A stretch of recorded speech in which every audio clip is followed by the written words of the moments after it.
গ্রামের নাম মধুবনপুর। ডিসেম্বর মাসের শেষ দিকে সকালগুলো যেন আরও ঘন কুয়াশায় মোড়া হয়ে যায়।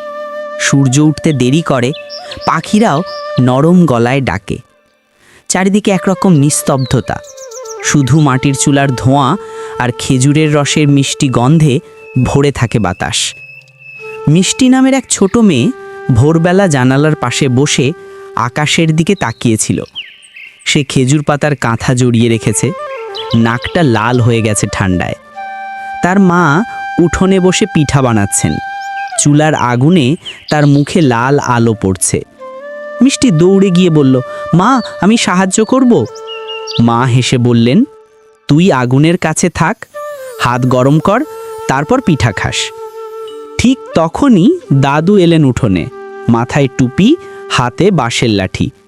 তিনি হাঁটতে হাঁটতে বললেন, আজ রস খুব মিষ্টি হয়েছে রে মিষ্টি, চল গিয়ে খেজুর গাছ থেকে তাজা রস খেয়ে আসি। মিষ্টি উচ্ছ্বসিত হয়ে দৌড়ে গেল দাদুর সঙ্গে বাগানের দিকে। চারিদিকে ঘন কুয়াশা, দূরের তালগাছগুলো প্রায় হারিয়ে গেছে। গাছের গোড়ায় মাটির কলসিতে টপ টপ করে রস পড়ছে, ধীরে ধীরে, কিন্তু একটা না। মিষ্টি এক চুমুক খেয়েই বলল, আহা দাদু, এর চেয়ে মিষ্টি কিছু আছে নাকি? দাদু হেসে বললেন, হ্যাঁ আছে, মানুষের ভালোবাসা। দুজনেই হেসে উঠল। বিকেলের দিকে সূর্যটা যখন একটু উষ্ণ আলো ছড়ায়, মিষ্টি উঠোনে বসে পাটিসাপটা আর দুধের পায়েস খেতে খেতে স্কুলের গল্প বলছিল মাকে। শীতের হাওয়া কেমন যেন নরম হয়ে গিয়েছিল, যেন আগুনের উষ্ণতার সঙ্গে মিলেমিশে গেছে। সেদিন রাতে আকাশে পূর্ণিমার চাঁদ উঠল, চারিদিকে সাদা আলো।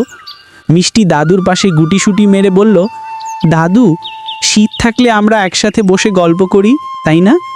দাদু মাথা নেড়ে বললেন, তাই তো, শীত মানেই গল্প, আগুন আর ভালোবাসা।